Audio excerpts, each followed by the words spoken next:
saveur divine.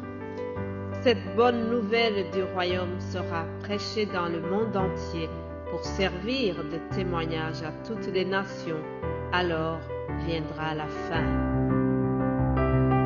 Ce pain céleste vous est présenté par Immaculée Niraneza. Je vous salue, très chers amis, à l'écoute de l'émission Saveur divine. Que la paix de notre Seigneur soit avec vous.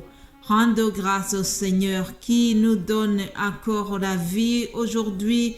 Je remercie Dieu vraiment parce que notre semaine a commencé et nous continuons de parler de ce Dieu que nous servons, le Dieu en qui nous croyons, le Dieu d'Abraham, d'Isaac et de Jacob.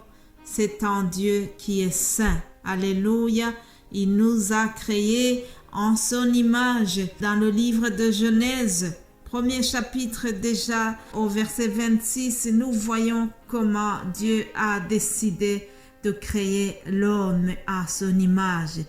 Il a dit, faisons l'homme à notre image selon notre ressemblance et qu'il domine sur les poissons de la mer, sur les oiseaux du ciel, sur le bétail, sur notre terre, sur toute la terre et sur tous les reptiles qui rampent sur la terre.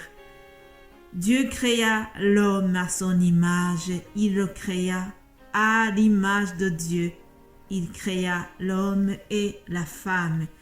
Je suis étonnée de cette répétition. Au verset 27, on dit Dieu créa l'homme à son image, puis le 26 a commencé de la même manière.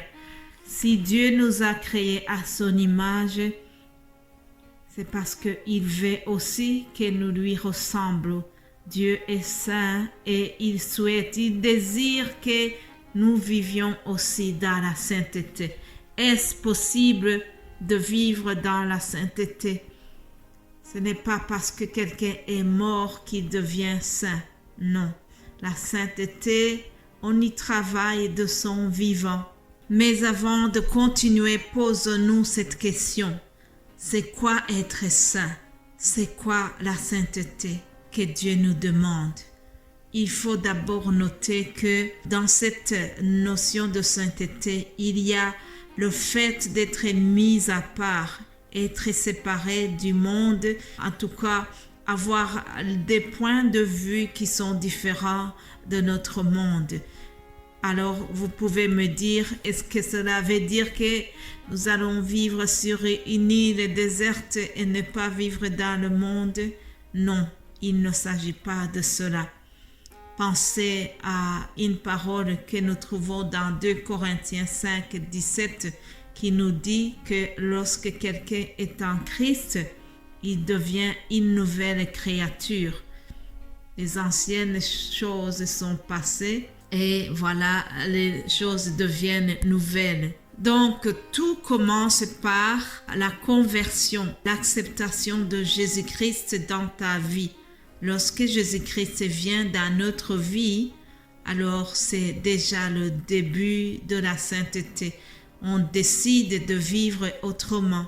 On décide de plaire à Jésus. On décide de plaire à Dieu. Et ça, c'est déjà le début. Comment est-ce possible de vivre dans la sainteté? Si Dieu nous l'a demandé, c'est qu'il sait que cela est faisable. Nous y arrivons comment? Par l'aide du Saint-Esprit. Lorsque Jésus-Christ est retourné au ciel, il a dit avant de partir, il a dit à ses disciples, « Il est plus avantageux que je m'en aille, car si je m'en vais, je vous enverrai le Saint-Esprit. » J'essaie de paraphraser les paroles du Christ. Il a promis d'envoyer le Saint-Esprit et cela a été fait le jour de la Pentecôte. En effet, ils ont reçu le Saint-Esprit qui était promis. Et grâce à celui-là, nous pouvons cheminer, nous pouvons arriver à cette sainteté que Dieu nous demande. La Bible, qui est la parole de Dieu, nous fournit vraiment à plusieurs conseils qui vont nous aider à vivre dans cette sainteté dont Dieu nous parle. notamment dans l'épître aux Romains, Romains 12, nous voyons quelques consignes que Dieu nous donne pour vivre dans la sainteté. Il a dit que l'amour soit sans hypocrisie.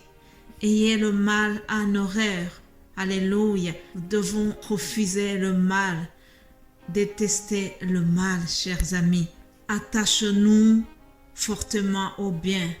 Par amour fraternel, soyez pleins d'affection les uns pour les autres. Alléluia.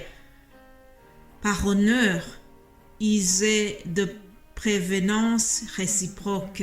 Ça, c'est Dieu qui nous parle, qui nous donne toujours des recettes pour marcher dans la sainteté. Alors, écoutez ce qu'il dit au verset 11. Ayez du zèle et non de la paresse. Soyez fervents d'esprit. Servez le Seigneur. Réjouissez-vous en espérance. Soyez patients dans l'affliction. Persévérez dans la prière. Pourvoyez au bien des saints et exercez l'hospitalité. Bénissez ceux qui vous persécutent. Bénissez et ne maudissez pas. Réjouissez-vous avec ceux qui se réjouissent. Pleurez avec ceux qui pleurent. Ayez les mêmes sentiments les uns envers les autres. N'aspirez pas à ce qui est élevé, mais laissez-vous attirer par ce qui est humble. Ne soyez point sages à vos propres yeux. Ne rendez à personne le mal pour le mal. Recherchez ce qui est bien devant tous les hommes. S'il est possible, autant que cela dépend de vous, soyez en paix avec tous les hommes. Chers amis, vraiment, ces conseils que nous venons de lire, ça me donne l'impression de monter un escalier. Et à chaque escalier, à chaque niveau, Dieu nous demande de faire quelque chose. Avoir une attitude chrétienne, vous savez, la vie chrétienne, c'est un style de vie. Ce n'est pas seulement dans les paroles, mais c'est dans la pratique de tous les jours. Pratiquer l'amour sans hypocrisie. Dieu nous a demandé de nous aimer les uns les autres. Ça, c'est vraiment un point, un critère déterminant de chaque chrétien, de chaque disciple de Jésus-Christ. Et alors ici, on nous demande d'avoir l'amour sans hypocrisie. Vraiment, c'est le premier niveau de la sainteté. Avoir le mal en horreur. Il y a plusieurs recommandations de la Bible qui nous demandent de rendre le mal par le bien. Ah oui, c'est difficile, mais lorsqu'on y arrive, ça c'est un point de la sainteté aussi. Rendre le mal par le bien. Rappelez-vous encore de ce que nous avons vu dernièrement, de comment Joseph a rendu le mal par le bien par rapport à ses frères qu'il avait vendus. Et au lieu de se venger, il a rendu le mal par le bien. Il les a bien traités, il les a bien reçus. Alléluia. Un autre niveau dans cet escalier de sainteté, c'est persévérer dans la prière. En effet, chers amis, c'est au travers de la prière que Dieu va nous parler. C'est au travers de la prière que le Saint-Esprit va nous communiquer ce que nous devons faire, comment nous devons nous conduire pour plaire à notre Dieu. Alléluia. Voilà, chers amis, je m'arrête ici et nous allons continuer demain pour voir encore comment nous devons nous comporter pour être saints comme Dieu le veut. Alléluia.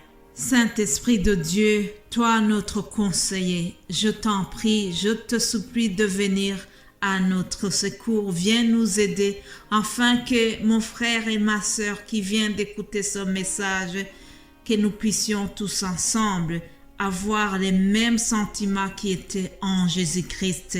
Alléluia. Que Dieu nous aide à avoir ce sentiment de Jésus et c'est ainsi que nous allons avoir la sainteté de Dieu. Alléluia. Passez une excellente journée, chers amis. Amen.